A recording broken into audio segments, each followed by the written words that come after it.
మరో ప్రశ్న, విగ్రహాలలో శక్తి ఉందా? వాటి వల్ల నిజంగా శక్తి వస్తుందా? విగ్రహాలు మనకి ఏ విధంగా ఉపయోగపడతాయి? విగ్రహాల గురించి శాస్త్రాల్లో ఏం చెప్పబడింది? అయితే ఇది కొంచెం లోతుగా ఆలోచించాల్సిన విషయము. కొంచెం మనసు కూడా చాలా పెద్దగా ఉండాలి ఇది అర్థం చేసుకోవటానికి. వాస్తవానికి 100% విగ్రహాల్లో శక్తి ఉండదు. విగ్రహాల్లో శక్తి ఉందని మీరు నమ్మటం వల్ల దానికి ఆ శక్తి వస్తుంది. ఇక్కడ బిలీఫ్, దానివల్లనే అక్కడ శక్తి వస్తుంది అన్నమాట.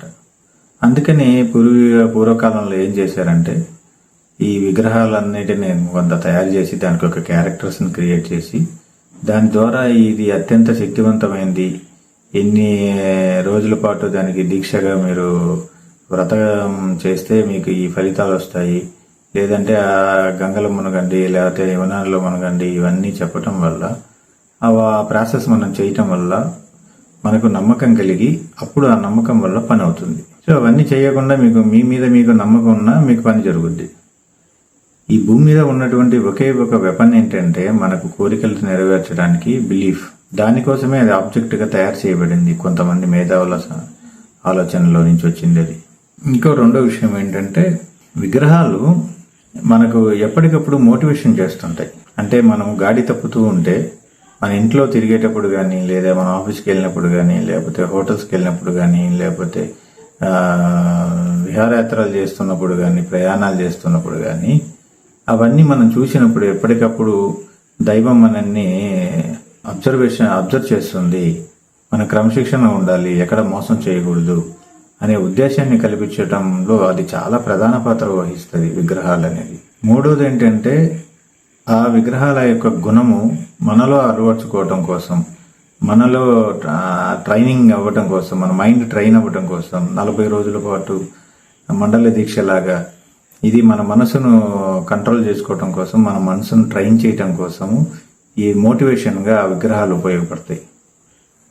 ఇది సమాజంలో కొంతవరకు బాగా ఉపయోగపడతాయి. కానీ ఏమవుతుందంటే రాను రాను విగ్రహాలపైన ఆధారపడి తనలో ఉన్నటువంటి శక్తిని కోల్పోతున్నాడు. తనలో ఉన్నటువంటి శక్తిని మర్చిపోతున్నాడు ఫస్ట్ మొత్తంగా. అది జీన్స్లోనే కొన్ని వందల సంవత్సరాలుగా పేరెంట్స్ నుంచి అలా వచ్చేసింది.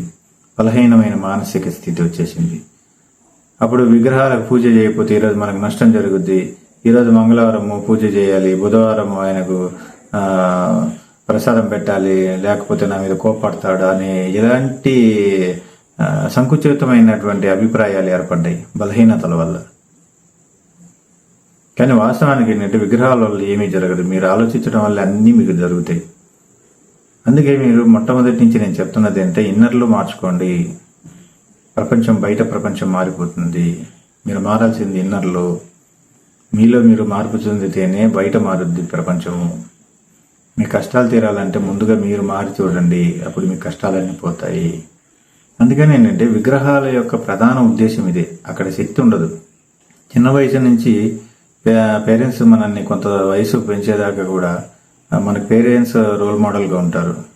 మనకు ఏదైనా కష్టం వచ్చినా ఏదొచ్చినా పేరెంట్స్ మీద ఆధారపడిపోతాం. మనకు కొంత ఇండివిజువల్సీ వచ్చిన తర్వాత, మనకు స్వతంత్రంగా బతకడానికి నేర్చుకున్న తర్వాత మనకు పేరెంట్స్ అండగా ఉండరు. అందుకే ఒక తెలియని దైవం కావాలి, అప్పుడు మోటివేషన్కి, అప్పుడు మనం ఆధారపడటానికి ఒకరు కావాలనే ఉద్దేశంతో కొంతమంది తయారు చేశారు ఇలాంటి వ్యవస్థని. ఇది ఎంతలా పాకిపోయిందంటే మనల్ని మన యొక్క జీవితాలని శాసించే రేంజ్కి పాకిపోయింది, చెడిపోయింది సిస్టమ్. అది క్రియేట్ చేసిన పద్ధతి వేరే, అది ఒక పర్పస్ కోసం క్రియేట్ చేశారు. కానీ అది రాను రాను మనల్ని శాసించే రేంజ్కి వెళ్ళిపోయింది. ఆ విగ్రహమే మనల్ని శాసిస్తుంది. శక్తి లేనటువంటి విగ్రహము మనం బలహీనతల వల్ల అది మనల్ని శాసించే రేంజ్కి వెళ్ళిపోయింది. అయితే కొన్ని విగ్రహాలు ఉన్నాయి, అవి డైరెక్ట్గా వేరే లోకాల నుంచి కొన్ని క్రియేట్ చేయబడినాయి. ఆ విగ్రహాలకు కొన్ని పోర్టల్స్ ఉంటాయి. ఆ విగ్రహాన్ని టచ్ చేసి ఆ పోర్టల్లో కనెక్ట్ అవుతుంది, వాళ్ళ లోకాల్లో కనెక్ట్ అవుతుంది. ఇవన్నీ మన శంకరాచార్యుడు వచ్చి మొత్తం డిస్ట్రాయ్ చేసేసి వెళ్ళిపోయాడు. ఆయనే లాస్ట్ వచ్చి డిస్ట్రాయ్ చేసేసి వెళ్ళిపోయాడు. అన్ని టెంపుల్స్ అలాగే డిస్ట్రాయ్ చేసేసి వెళ్ళిపోయాడు. అంటే కొన్ని ఏవైతే వేరే పోర్టల్స్ నుంచి స్వయంగా వచ్చాయో అవన్నీ కూడా ఆయన డిస్ట్రాయ్ చేసేసాడు.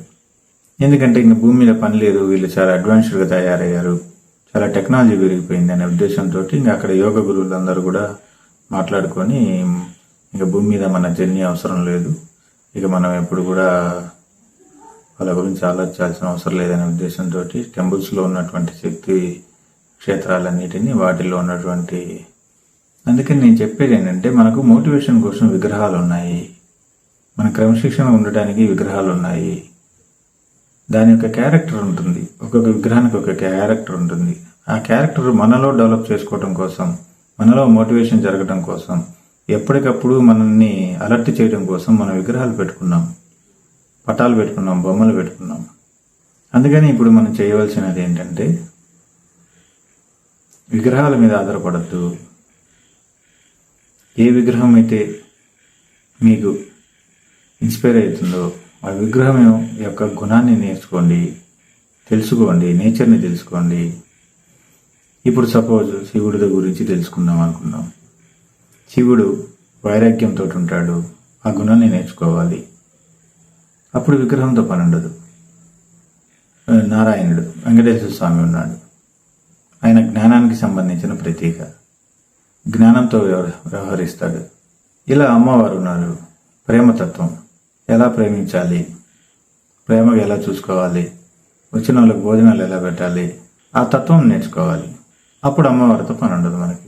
అందుకని ఏంటంటే మనం ఆ గుణాన్ని నేర్చుకుంటే మన విగ్రహాల మీద మనం ఆధారపడేటువంటి ఆ స్వభావం మాయమైపోతుంది. అందుకని విగ్రహాల యొక్క ప్రధాన ఉద్దేశము మోటివేషన్. మనని ఎప్పటికెప్పుడు ట్రైన్ చేసుకోవటానికి, మన క్రమశిక్షణ ఉండటానికి, మన లోపల స్వచ్ఛతను అభివృద్ధి చెందేటట్టుగా చేసేటువంటి వ్యవస్థే ఆ విగ్రహాల వ్యవస్థ. శాస్త్రాలు పూర్తిగా నిషేధించాయి, కొన్ని చోట్ల మాత్రం విగ్రహాల వల్ల ప్రయోజనం ఉంది అని చెప్పబడింది. పూర్తిగా అయితే మాత్రం శాస్త్రాలు కూడా విగ్రహారాధన నిషేధించాయి. అన్ని గ్రంథాల్లో అలాగే చెప్పబడింది. బైబిల్, ఖురాను వాటిలో కూడా చెప్పబడింది విగ్రహాలను పూర్తిగా నిషేధం.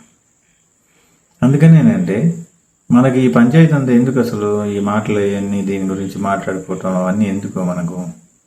మన అభివృద్ధి చెందాలి, సుఖంగా ఉండాలి, అంతే కదా. ఇంకా అటువంటిప్పుడు ఈ వ్యవస్థ వీటన్నిటిని క్రియేట్ చేసినటువంటి అత్యుత్తమైన దాన్ని పట్టుకుంటే అయిపోద్ది కదా. అందుకే ధ్యానం ఉంటే ఇవన్నీ ఏం అవసరం లేదు. ఇంకా అసలు ఏదైతే మూలమో దాన్ని పట్టుకుంటే ఇంక ఇవన్నీ అవసరం లేదు. ఒక దేశ ప్రధాని మనమే అయినాం అనుకో, ఇంకా దేశంలో మనకి కాంతింతు ఏముంటుంది?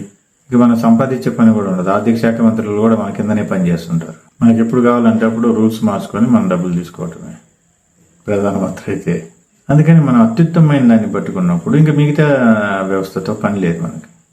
అందుకని ఎక్కువ ఆలోచించడం మానేసి ప్రశాంతంగా చక్కగా ధ్యానంలో నిమగ్నం అవ్వండి. దీంట్లో మీరు ఏమీ చేయాల్సిన పని లేదు, ఏ మంత్రం అవసరం లేదు, ఏ ఒక గుణమో అవసరం లేదు. సైలెన్స్, శూన్య స్థితిలో ఉండాలి, ఆలోచన రహిత స్థితిలో ఉండాలి, పరిపూర్ణ స్థితితో ఉండాలి, జీవంతో కనెక్ట్ అయి ఉండాలి. అంతే మనం చేసేది ఇది. ఇంకా దీనికంటే మించినటువంటి గొప్ప మార్గం ఏదీ లేదు ధ్యానం. అందుకని ధ్యానం చేయండి.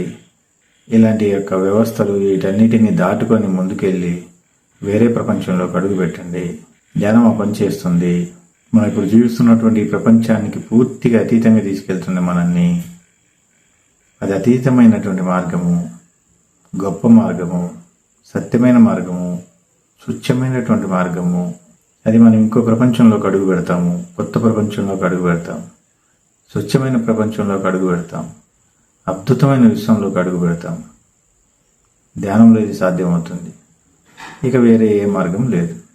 అందుకని వేరే విగ్రహాలతోటి కానీ లేకపోతే ఇంకా దేవతలతో కానీ గురువులతో కానీ మనకి ఏ విధమైన సంబంధం లేదు. మన జ్ఞానం నేర్చుకోవాలి వాటి దగ్గర నుంచి. వాళ్ళు ఎవరిని కించపరచకూడదు. వారందరూ గొప్ప సాధన చేసి ఉంటారు, వాళ్ళ ఆత్మస్థితిని పూర్తి స్థాయిలో అనుభవించిన వారు. అలాంటి వాళ్ళని మనం కించపరచకూడదు, ఎవరినైనా కించపరచకూడదు. అందరినీ అద్భుతంగా చూడాలి, అద్భుతమైన జీవితం చేయాలి.